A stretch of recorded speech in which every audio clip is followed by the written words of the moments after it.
Welcome to this coding walkthrough. In this session, we'll explore problem number 33, titled Search and Rotated Sorted Array. This is a popular problem that tests your binary search skills and your ability to handle edge cases in rotated arrays.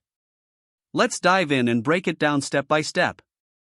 In this problem, you are given an array of integers, nums, which is sorted in ascending order and contains only distinct values. However, the array may have been rotated at some unknown pivot index.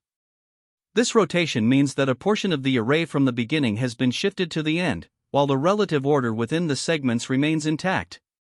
For instance, the array 0, 1, 2, 4, 5, 6, 7 could be rotated at index 3 to become 4, 5, 6, 7, 0, 1, 2. Along with this rotated array, you are also given an integer called target. Your task is to determine if the target exists in the array. If it does, return its index.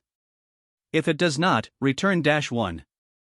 The catch here is that the algorithm you design must have a time complexity of O log n, which means you need to solve the problem efficiently, likely by adapting a binary search approach. To help clarify the problem, let's look at some examples. First, consider the input nums equals 4, 5, 6, 7, 0, 1, 2, and target equals 0. In this rotated array, the target value 0 is present, and its index is 4. So, the output for this case would be 4. Now, in a second example, the input remains the same 4 nums, but the target is 3. Here, the value 3 does not exist in the array, so the function would return -1. Finally, let's consider an edge case where the input is nums equals 1 and target equals 0. This array contains only one element, which is 1, so the target value 0 is not present. Thus, the output in this case would also be -1. Now let's talk about the constraints of the problem. The length of the array, nums, will be between 1 and 5000. The values in the array will range from -10000 to 10000. And all elements are guaranteed to be unique. This uniqueness ensures that there are no duplicate values to consider in the search. Additionally, the array is sorted in ascending order before it is potentially rotated. The target value itself will also lie within the range of -10000 to 10000. These constraints are important to keep in mind as we design the algorithm, particularly because they allow us to rely on the properties of a sorted and rotated array while ensuring our solution handles edge cases like small or large inputs efficiently. To solve this search and rotated sorted array problem, we could start with the brute force approach. This method is straightforward: iterate through the entire array and compare each element to the target. If a match is found, return its index, otherwise, return -1 after completing the loop. While this approach is simple to implement, it doesn't take advantage of the problem's key property: the array is both sorted and rotated. As a result, it has a time complexity of O(n), which isn't efficient for larger arrays, although the space complexity is O(1), since no extra memory is needed. Instead, we can employ an optimized approach by leveraging the binary search technique. Here, we use the sorted and rotated nature of the array to systematically reduce our search space. The first step in this process is identifying which half of the current range, left or right, is sorted. This can be done by comparing the middle element of the range to its boundaries, giving us a starting point for a more efficient search. Once we've identified which half of the array is sorted, the next step is to determine whether the target lies within this sorted half or in the other half. This can be accomplished by comparing the target value to the current bounds of the sorted half. If the target is within the sorted range, we adjust the search space to this half, otherwise, we focus on the opposite half. By repeatedly narrowing the search range in this way, we either find the target or reduce the search space to an invalid range, where no match exists. This approach adapts the binary search algorithm to handle the rotation in the array, requiring additional checks to maintain the logic.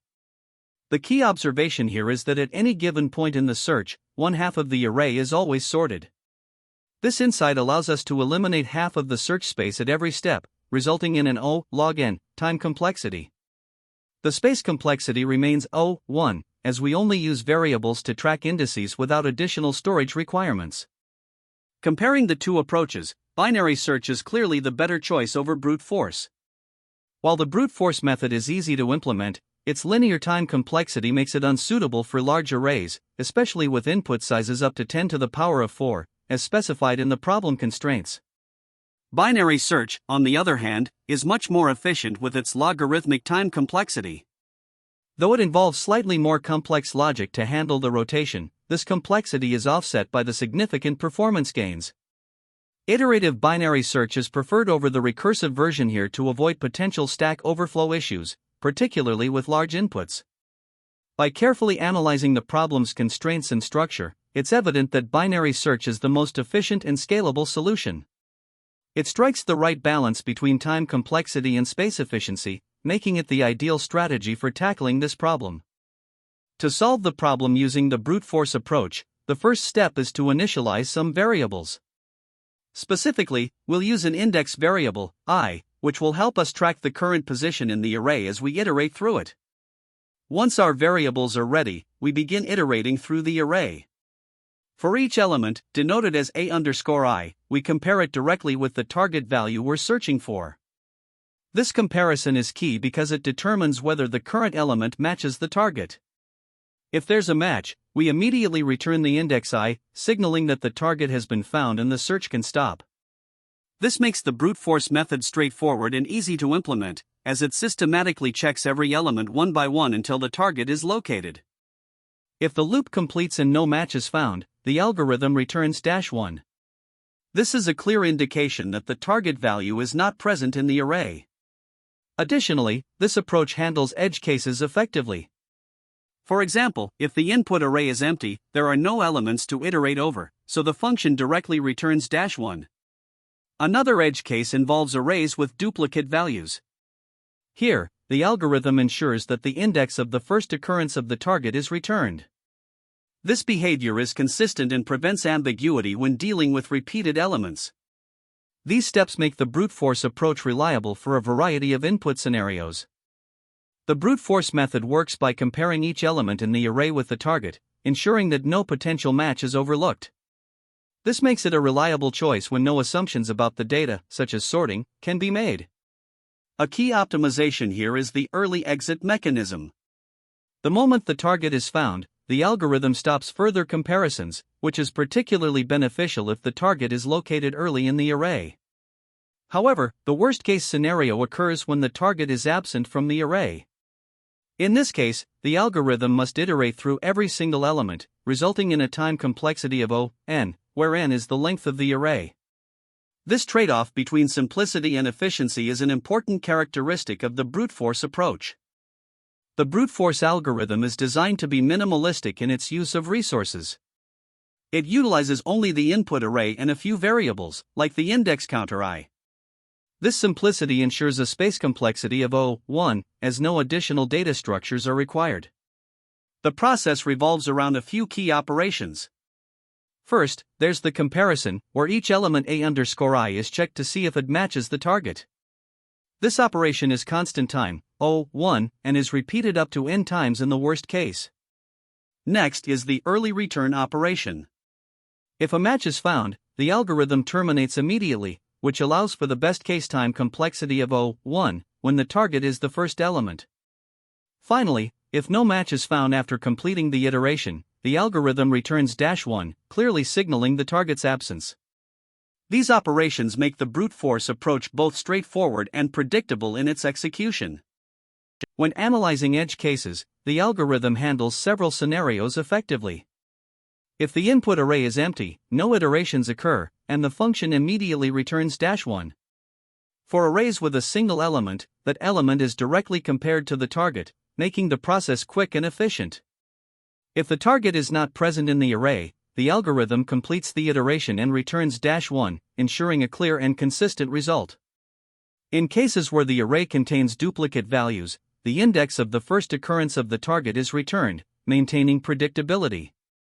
In terms of complexity, the time complexity is O(n) in the worst case, as each element must be checked.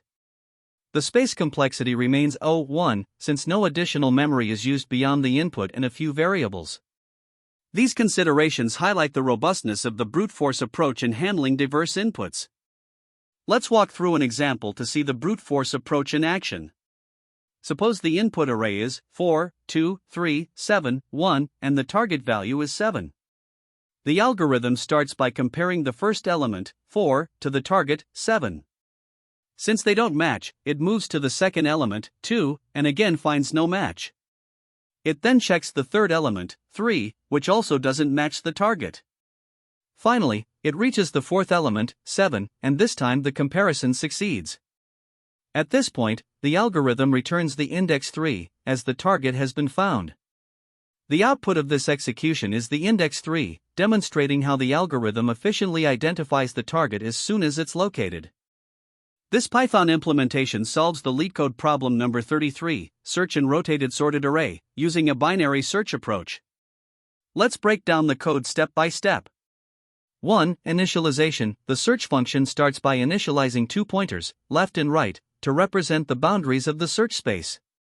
Left is set to 0, and right is set to len, nums, 1, the index of the last element in the array. 2. Binary search loop. The function enters a while loop that continues as long as left is less than or equal to right. This ensures that the search space is valid. 3. Calculate midpoint. Inside the loop, the midpoint mid is calculated as left plus right, // 2. This is the index of the middle element in the current search space. 4. Target check. The code first checks if the middle element nums, mid, matches the target. If it does, the function immediately returns mid as the index of the target. 5. Determine sorted half. Next, the function determines which half of the array is sorted. This is done by comparing nums, left, and nums, mid. If nums, left, equals nums, mid, the left half is sorted. Otherwise, the right half is sorted. 6. Narrow down search space. If the left half is sorted, the code checks if the target lies within this range, nums, left, equals target nums, mid. If true, it adjusts the right pointer to mid 1. Otherwise, it adjusts the left pointer to mid plus 1. Similarly, if the right half is sorted, the code checks if the target lies in this range, nums, mid, target equals nums, right. If true, it adjusts left to mid plus 1. Otherwise, it adjusts right to mid 1. 7. Return result. If the loop exits without finding the target, the function returns -1, indicating that the target is not present in the array. This approach is efficient, with a time complexity of O log n, as it halves the search space in each iteration. It handles all edge cases, including rotated arrays and arrays of size 1, ensuring a robust solution. Here, we are implementing the solution to the problem using binary search. We begin by initializing 2 pointers, left at the start of the array and right at the end. The while loop runs as long as left is less than or equal to right, ensuring we continue searching as long as there is a valid range to explore. Inside the loop, we calculate the midpoint using left plus right left /2 to avoid potential overflow. Now, if the midpoint element matches the target, we return its index, as we found the target. Otherwise, we need to determine which half of the array is sorted. If the value at left is less than or equal to the value at mid, this means the left half is sorted. In this case, we check whether the target lies within the range of left and mid. If it does, we update right to mid 1 to search in the left half. Otherwise, we shift left to mid plus 1 to search in the right half. On the other hand, if the left half is not sorted, then the right half must be sorted. In this scenario, we check whether the target lies within the range of mid and right. If it does, we move left to mid plus 1 to search in the right half. Otherwise, we adjust right to mid 1 to focus on the left half. Finally, if the loop completes without finding the target, we return -1 to indicate that the target does not exist in the array. This implementation efficiently handles the rotated sorted array by leveraging the properties of binary search, ensuring that we always reduce the search space by half in each iteration. The time complexity of this approach is O log n, making it well suited for large input sizes. This completes our Java implementation for searching in a rotated sorted array. To solve the problem of searching in a rotated sorted array, let's go through the step-by-step execution for the first example. The input array is 4, 5, 6, 7, 0, 1, 2, and the target is 0. We start by initializing 2 pointers, left at index 0 and right at index 6. In the first iteration, we calculate the midpoint using the formula, left plus right, ///2, which gives us index 3. The value at nums, mid, is 7, which is not equal to the target. Next, we check if the left half, from nums, left, to nums, mid, is sorted. Here, 4 is less than or equal to 7, so the left half is indeed sorted. However, since the target 0 is not within this range, we move the search to the right half by updating left to mid plus 1, which becomes 4. In the second iteration, we calculate the new midpoint as 4 plus 6, / 2, which gives index 5. The value at nums, mid, is 1, which is still not equal to the target. Again, we check if the left half, from nums, left, to nums, mid, is sorted. This time, 0 is less than or equal to 1, so the left half is sorted. Since the target 0 lies within this range, we narrow our search to the left half by updating right to mid 1, which becomes 4. In the third iteration, both left and right are now pointing to index 4. The midpoint calculation, 4 plus 4, / 2 gives us index 4. The value at nums, mid, is 0, which matches the target. Therefore, we return the index 4 as the final output. This concludes the first example where the target was successfully found. Now, let's consider a case where the target is not present in the array. The input remains the same, 4, 5, 6, 7, 0, 1, 2, but the target is now 3. We again initialize left at 0 and right at 6. In the first iteration, the midpoint is index 3, where nums, mid, is 7. Since 7 is not the target, we check if the left half is sorted. The left half, from 4 to 7, is sorted, but the target 3 is not within this range. So, we move the search to the right half by updating left to mid plus 1, which becomes 4. In the second iteration, we calculate the midpoint as 4 plus 6, / 2, which gives index 5. The value at nums, mid, is 1, which is still not the target.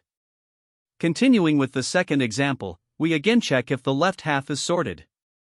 The left half, from nums, left, to nums, mid, is sorted because 0 is less than or equal to 1.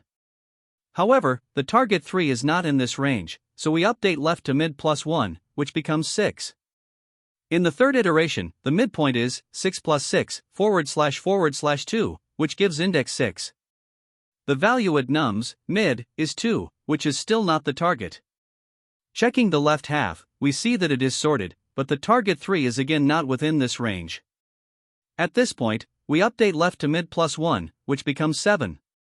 Now, left is greater than right, indicating that the target is not present in the array. Therefore, we return -1 as the final output for this example. Lastly, let's analyze a scenario with a single element array where the target is not found. In this third example, the input array is 1 and the target is 0. With only one element, we initialize left and right to 0. In the first iteration, the midpoint is 0 plus 0, / 2, which gives index 0. The value at nums, mid, is 1, which is not equal to the target.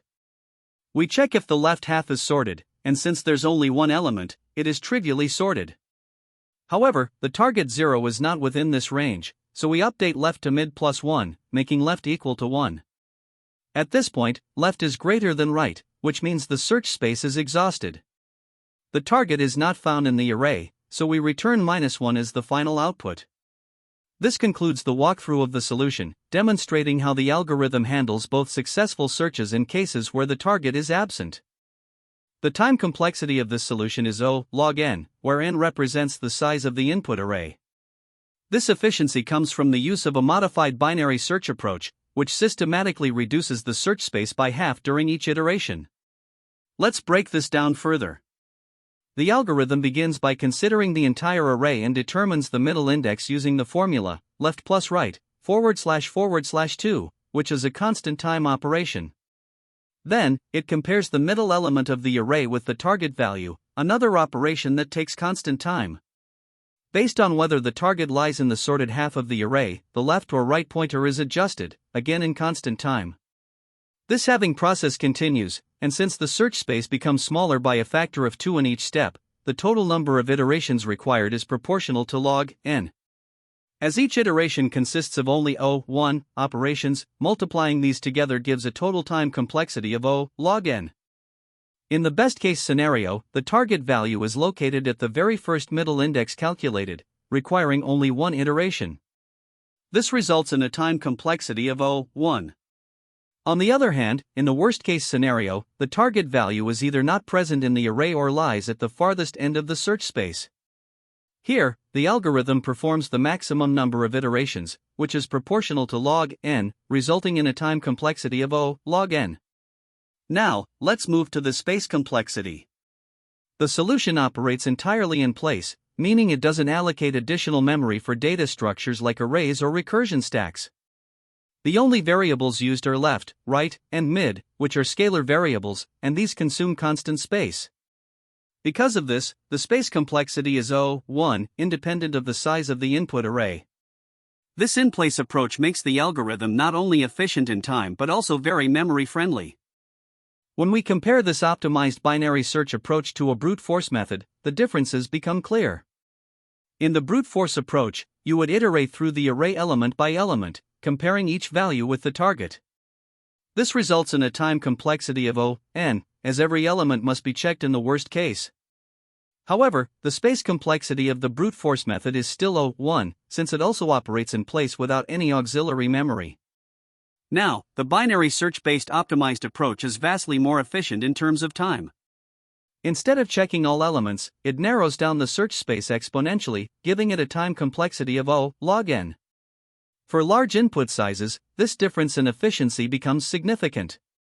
Both methods have the same space complexity of 1, but the binary search solution stands out for its ability to handle large datasets quickly. Overall, this makes the binary search approach the optimal solution, as it balances both time efficiency and minimal memory usage by leveraging the properties of a sorted and rotated array. Common mistakes can often trip up even experienced coders, so it's crucial to understand and address them proactively. For instance, not handling edge cases, such as when the array is empty or contains only one element, can lead to runtime errors. Always ensure your code explicitly handles these scenarios. Another common pitfall is writing inefficient implementations. If you use nested loops unnecessarily, you could end up with an n² time complexity, which is impractical for larger inputs, especially when n is greater than 10,000. Next, modifying the input data, like sorting the array, can result in incorrect outputs if the problem requires the original order to remain intact. Similarly, overlooking integer overflow issues can cause failures in languages like Java or C++ when working with large numbers or indexes. Finally, misunderstandings of the problem constraints, such as assuming the array is sorted when it's not, can lead to flawed logic and incorrect results. Always take the time to carefully analyze the constraints before proceeding with your solution.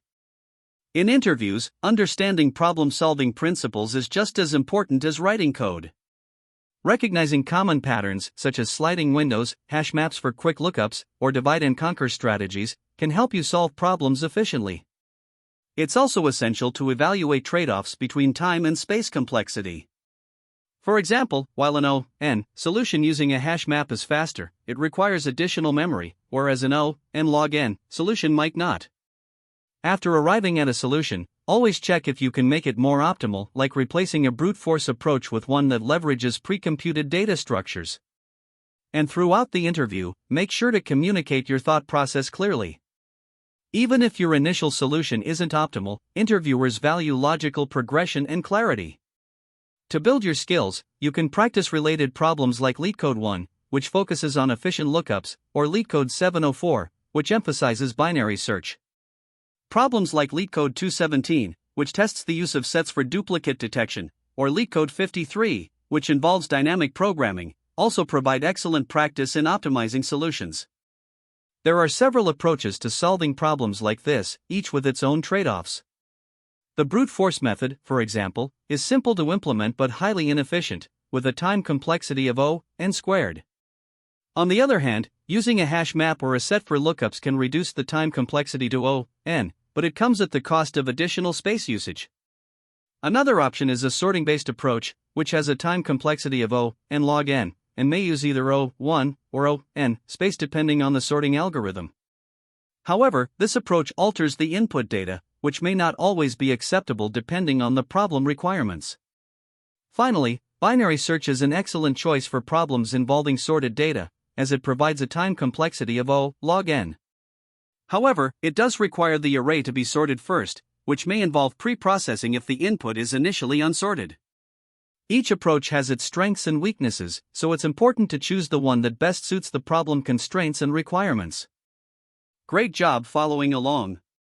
To wrap up, we discussed how to efficiently search in a rotated sorted array using binary search and tackled the problem's edge cases.